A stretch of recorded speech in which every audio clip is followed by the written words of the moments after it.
ಏ ನಮಸ್ಕಾರ. ಅಣ್ಣ ಹೇಳಿ ಅಣ್ಣ. ಇದೊಂದು ಸ್ಯಾಂಟ್ರೋ ಕಳ್ಸ್ಕೊಟ್ಟಿದ್ರಲ್ಲ, ಹ್ಞೂ ಅಣ್ಣ, ಸ್ಯಾಂಟ್ರೋ 2006 ಮಾಡಲು ಅಣ್ಣ. 6 ಮಾಡಲ್. ಹ್ಞೂ ಅಣ್ಣ. ಓನರ್ ಎಷ್ಟಾಗಿದ್ದಾರೆ ಗಾಡಿ? ಗಾಡಿ 3ನೇ ಓನರ್ಲಿ ಐತೆ ಅಣ್ಣ. ಡಾಕ್ಯುಮೆಂಟ್ಸ್ ಎಲ್ಲ ರನ್ನಿಂಗ್ ಇದೆ? ಹ್ಞೂ, ಎಲ್ಲ ರನ್ನಿಂಗ್ ಐತೆ ಅಣ್ಣ. ಗಾಡಿ ರನ್ನಿಂಗ್ ಎಷ್ಟಾಗಿದೆ ಇದು? ಗಾಡಿ ರೀಡಿಂಗ್ ಅಣ್ಣ 82,000 ಹೊಡಿತೆ ಅಣ್ಣ. 82,000 ಹೊಡೆಯುತ್ತೆ. ಹ್ಞೂ ಅಣ್ಣ. ಟೈರ್ ಕಂಡೀಷನ್ ಗಾಡಿ ಚೆನ್ನಾಗೈತೆ ಅಣ್ಣ. ಎಷ್ಟು ಕೊಡುತ್ತೆ ಮೈಲೇಜ್ ಗಾಡಿ? 2016-17 ಬರ್ತೈತೆ ಅಣ್ಣ. 15 ಕೊಡುತ್ತೆ. ಹ್ಞೂ ಅಣ್ಣ.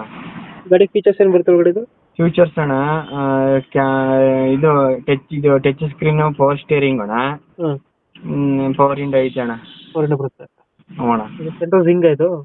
ಹ್ಞೂ ಅಣ್ಣ. ಹ್ಞೂ ಅಣ್ಣ. Central ring. ಟಿಂಟು ಕ್ರಾಚಸ್ಸು ಏನಿಲ್ಲ? ಇಲ್ಲ ಅಣ್ಣ, ಏನಿಲ್ಲ ಅಣ್ಣ. ನೀಟಾಗೈತೆ. ಏನು ಚೆನ್ನಾಗೈತೆ ಅಣ್ಣ. ಇಂಜಿನ್ ಚೆನ್ನಾಗಿದೆಯಲ್ಲ ಗಾಡಿದು, ರನ್ನಿಂಗ್ ಎಲ್ಲ? ಹ್ಞೂ, ಚೆನ್ನಾಗೈತೆ ಅಣ್ಣ, ಚೆನ್ನಾಗೈತೆ ಅಣ್ಣ. ಲೊಕೇಶನ್ ಗಾಡಿ ಇರೋದು? ಅಣ್ಣ ಮೈಸೂರು ಹೆಬ್ಬಾಳು ಅಣ್ಣ. ಮೈಸೂರು ಹೆಬ್ಬಾಳು. ಹ್ಞೂ ಅಣ್ಣ. ಅಲ್ಲಿ ಲೋಕಲಾ? ಹಾಂ, ಅಲ್ಲಿ ಲೋಕಲ್ ಅಣ್ಣ.